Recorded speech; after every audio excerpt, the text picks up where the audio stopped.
C'est avec un grand plaisir de vous retrouver, chers téléspectateurs, à cette édition dont voici d'abord les principaux titres. Le ministre de l'Hydraulique, Énergie et Mines annonce pour très bientôt l'ouverture du marché des minerais au Burundi. Des robinets sont considérés comme des statues puisque sans eau depuis longtemps dans la zone Lukaramu en commune Motimboudi de la province Bujumbura. Les habitants de cette localité accusent la régie des eaux d'avoir détourné l'eau propre vers les autres endroits. Voilà pour le sommaire tout de suite, les détails.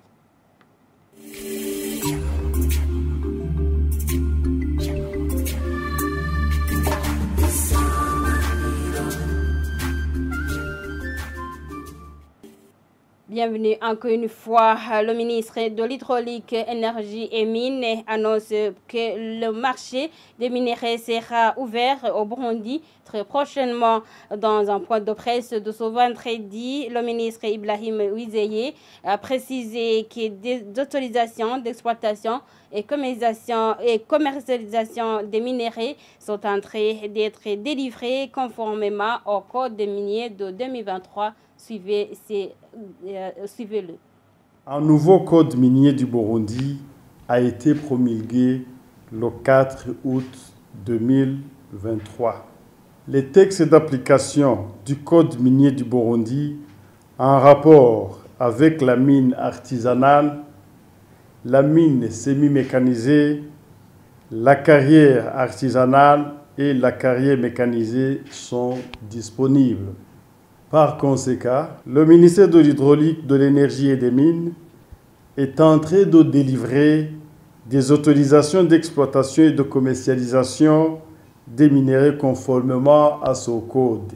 Concernant la commercialisation des minerais, ici de rappeler que les minerais de cassitérite, colta et wolframite sont achetés et vendus par des comptoirs d'achat et d'exportation agréés par le ministère en charge des mines.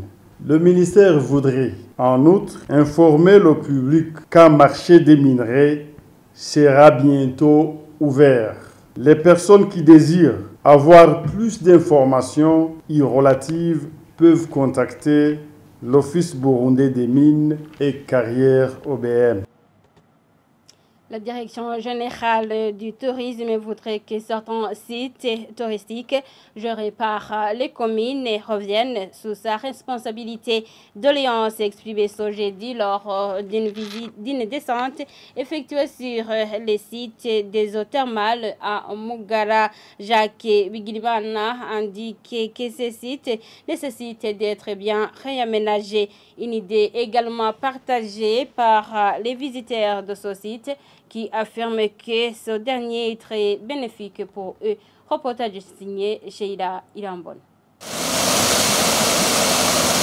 Ces eaux qui coulent proviennent du site touristique des eaux thermales de Mugara, un site se trouvant dans la province Rumongue à plus de 20 km du chef-lieu de cette province. Ce jeudi, la direction générale du tourisme y a fait une descente pour s'enquérir de l'état des lieux de ce site touristique. Le directeur général du tourisme a indiqué qu'il a trouvé qu'il n'est pas bien entretenu et de plaider qu'il soit attribué à la direction générale du tourisme pour qu'il soit mieux aménagé. C'est un site apparemment abandonné alors qu'il se trouve dans les mains de la commune de Rumongue. C'est un site qui rentre beaucoup d'argent mais qui n'est pas entretenu. Alors que des touristes s'y rendent régulièrement, ils collectent de l'argent. Alors où va cet argent collecté?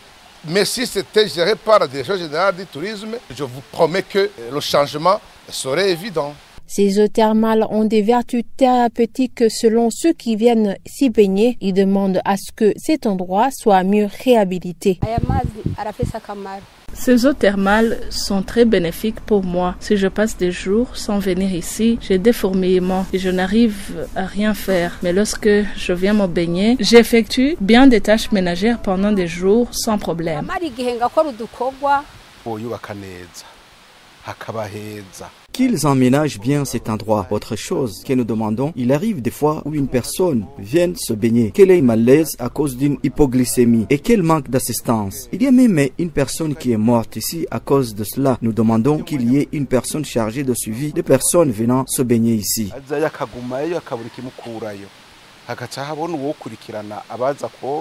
Ce qui s'est fait remarquer, c'est que la route menant vers ce site touristique est en mauvais état. Ceux qui se sont entretenus avec la radio-télévision Isanganiro ont demandé à ce qu'elle soit mieux réhabilitée.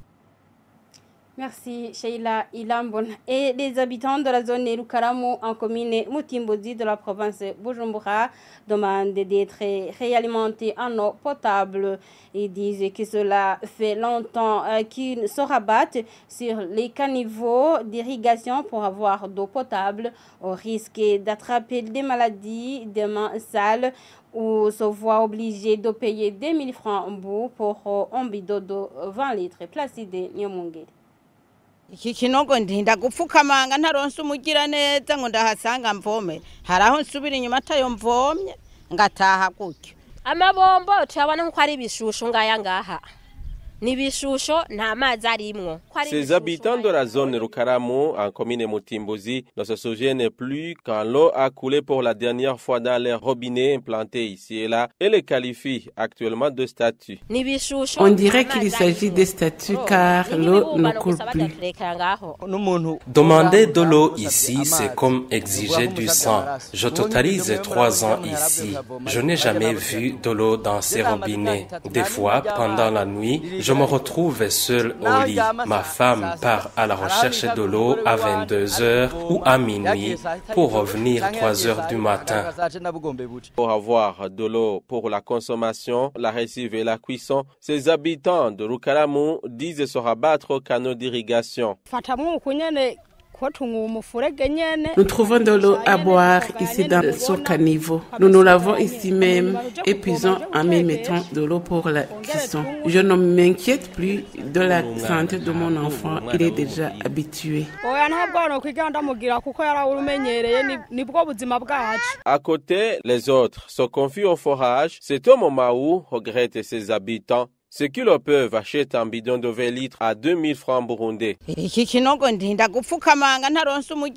Sur ce puits, si je ne trouve pas quelqu'un pour m'aider, je retourne à la maison sans eau. Ces mêmes forages ont été placés dans des endroits où se trouvaient des latrines ou compostières. Cette eau n'est pas filtrée. On la consomme sale car on n'a pas de choix. Qu'on nous donne encore de l'eau potable.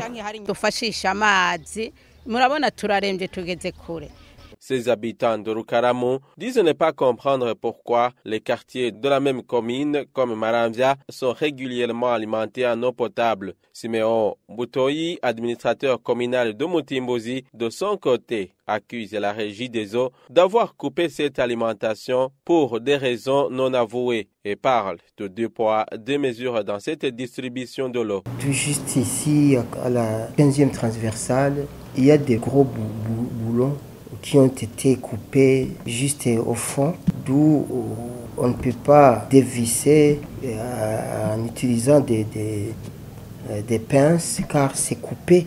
Et les gens qui ont fait cela ne sont pas connus, mais c'est évidemment, on a condamné une direction. Face à cette situation, au niveau de la direction de l'eau, l'on indique être au courant de ce manque d'eau et affirme qu'une équipe de techniciens a été programmée pour faire le constat afin de réalimenter en eau potable. Placide Nyamungeri, page agriculture, avant de clôturer ce journal, le tabac et le canne à sucre qui étaient ces dernières années cultivés dans certains marais de Kayanza ont été remplacés par le maïs pour la saison culturelle C 2023 dans le cadre du projet de production agricole d'urgence et les agriculteurs s'attendent à un bon rendement. Adelin Niosaba, directeur du bureau provincial de la protection de l'environnement et agriculture et élevage, appelle les agriculteurs à ne pas gaspiller cette production. Patrick Sengion. Les agriculteurs exploitant le marais d'Ogasambi font savoir que ces dernières années, ils cultivaient dans son marais du tabac, mais que ce produit ne leur procurait pas du profit. Même son de cloche avec les agriculteurs qui exploitent le marais d'Ongokoma séparant les communes Rangwe et Butaganzwa. Ces agriculteurs indiquent que ces dernières années, ils cultivaient de la canne à sucre dans son marais d'Ongokoma qui s'étend sur une superficie de 120 hectares, mais que dans la saison culturelle 2023, ils y ont cultivé du maïs et des semences de type PAN 53 et qu'ils s'attendent d'ailleurs à une production de 480 tonnes.